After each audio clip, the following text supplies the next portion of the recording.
আমি আজকে এখানে আসতে চেয়েছিলাম মূলত আপনাদেরকে কয়েকটা বিষয়ে আপডেট দিতে, যা আপনাদের ভিক্টরি উইথ অ্যাশ ব্যাক অফিসে ঘটছে।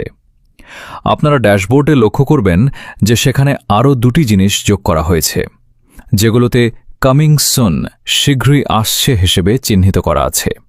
আপনারা আপনাদের ভিক্টরি উইথ অ্যাশ ড্যাশবোর্ডে লগ ইন করে এগুলো নিজেরাই দেখতে পারেন। অবশ্যই এটি এই প্ল্যাটফর্মের ধারাবাহিক অগ্রগতিরই একটি অংশ যা আমরা দেখতে যাচ্ছি।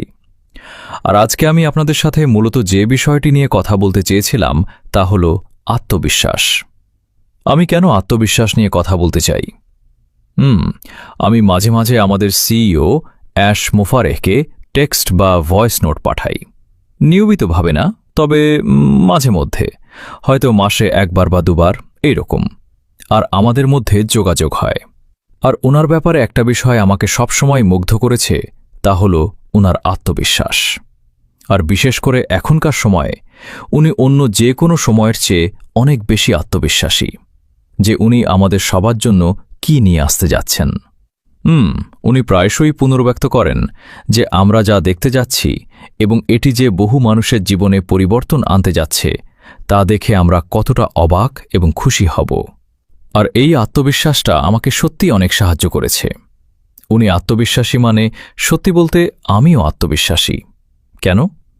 কারণ আপনাদের অনেকের মতোই আমিও আমাদের সিইওকে অনুসরণ করার পেছনে প্রচুর সময় ও শ্রম দিয়েছি এবং আমি এর একটা যৌক্তিক পরিণতি দেখতে চাই। আর সেই আত্মবিশ্বাসের একটা অংশ হল এটা জানা যে শেষ ফলাফলটি আমাদের দেওয়ার সমস্ত শ্রমের তুলনায় অত্যন্ত মূল্যবান হবে, ঠিক যেমনটা আপনারা সবাই দিয়েছেন। আমার মনে হয় আমাদের ইহাও মনে রাখা উচিত যে আমাদের সবারই নিজস্ব পছন্দ বা বিকল্প বেছে নেওয়ার সুযোগ রয়েছে। কেউ করবে, কেউ করবে না। আর অনলাইন জগতের ধরনটাই এমন। অনেকেই অন্যান্য জিনিস করেন, সেটা একদম ঠিক আছে।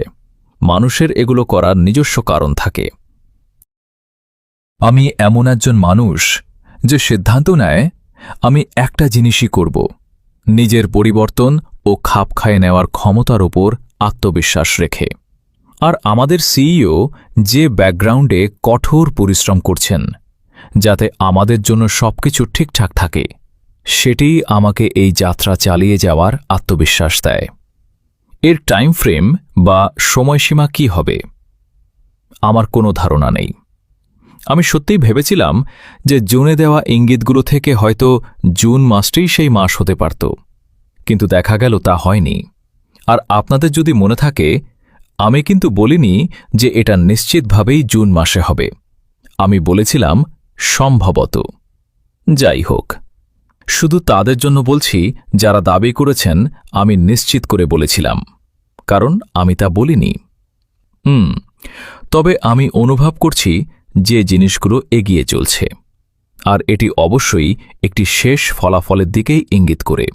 আর শেষ ফলাফলটি হল আমরা ভিক্টরি উইথ অ্যাশের লঞ্চ দেখতে যাচ্ছি, যা পরবর্তী বিজনেসে যাওয়ার সেতু বা ব্রিজ হিসেবে কাজ করবে।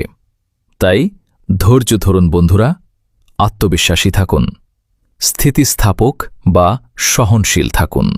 আরও গুরুত্বপূর্ণ হল নিজেদের পথ আঁকড়ে ধরে রাখুন।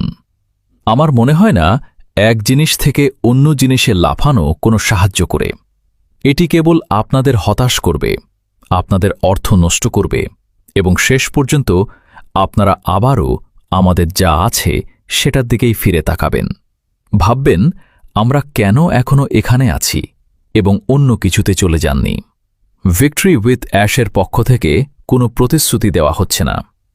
যা প্রতিশ্রুতি দেওয়া হয়েছে, বা দুঃখিত, যা বলা হয়েছে তা হল আমরা এমন একটি প্ল্যাটফর্ম পেতে যাচ্ছি যেখানে আমাদের সফল হওয়ার জন্য প্রয়োজনীয় জ্ঞান অর্জনের শিক্ষা দেওয়া হবে। এটি রিটার্ন, টাকা এবং অন্য সবকিছুর প্রতিশ্রুতির চেয়ে অনেক বেশি মূল্যবান। কেন?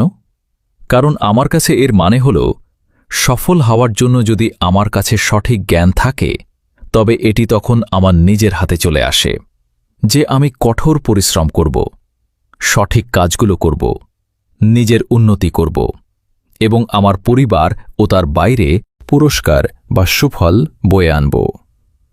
তো এই ছিল আপনাদের জন্য। আজকের জন্য আমার তরফ থেকে সংক্ষিপ্ত ও মিষ্টি কথা। তবে আমি শুধু নিশ্চিত করতে চেয়েছিলাম যাতে আপনারা সবাই জানেন যে আমি এখনও এখানেই আছি। আমি অন্য কোথাও চলে যাইনি। এই মুহূর্তে আমার পারিবারিক কারণে আমার প্রতিশ্রুতিগুলো অন্য ক্ষেত্রে ফোকাস করতে হচ্ছে। তারা দুজনে যে হাসপাতালে আছেন, দুর্ভাগ্যবশত সেটি আমার জন্য যাওয়া আসা মিলিয়ে 5.5 ঘন্টার একটি পথ। আর এই মুহূর্তে আমাকে সপ্তাহে অন্তত 2 বার তা করতে হচ্ছে। আর এটি আমার কাজের প্রতিশ্রুতির মাঝখানেই করতে হচ্ছে। তাই এটি আমার পুরো মনোযোগ কেড়ে নিচ্ছে। ধন্যবাদ তাদেরকে যারা আমার সাথে যোগাযোগ করেছেন, আমার বাবা মায়ের বিষয়ে ব্যক্তিগত বার্তা পাঠিয়েছেন। এটি সত্যিই আমার কাছে অনেক বড় বিষয়। আপনাদের অনেক অনেক ধন্যবাদ।